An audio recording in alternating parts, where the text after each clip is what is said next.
Hello दोस्तों, आज हम बिहार के राजधानी पटना में हैं और आज हम दिखाएंगे चंपारण मीट हाउस का ये वीडियो, जो कि आप लोग देख सकते हैं। मेरे पीछे ये होटल है, चल के आगे इसमें देखते हैं किस तरह से खाना बनाया जाता है, कैसे बन रहा है और देसी स्वाद इसमें बहुत ही अच्छा तरीके से बनाया जाता है। तो चलते हैं, देखते हैं इसका स्वाद कैसा है और किस तरह से मीट बनाया जाता है। चलिए हम करके दिखाते हैं। हमें दिखा रहा हूँ, देख सकते हैं और ऊपर चलेंगे।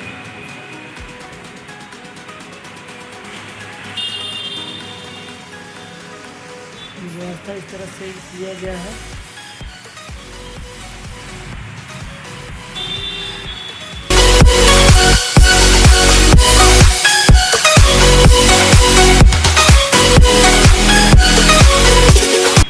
ऊपर चलते हैं यहाँ से सीढ़ी पे से।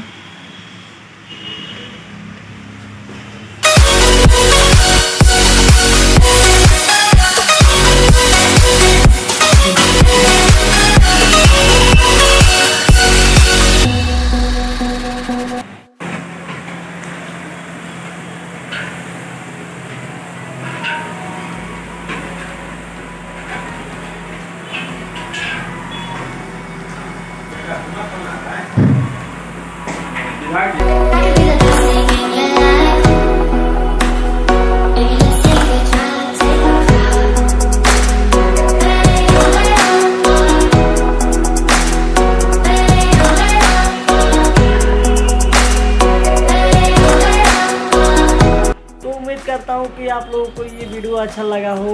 अगर वीडियो ये अच्छा लगे तो भाई को लाइक कीजिए, चैनल को सब्सक्राइब कीजिए, सपोर्ट कीजिए। मैं ऐसे ही हर और जगह के हर दिन वीडियो दिखाता रहूँगा और नए ड्रेस लाते रहते हैं। तब तक के लिए जय हिंद, वंदे मातरम। मिलते हैं अगले नेक्स्ट वीडियो में।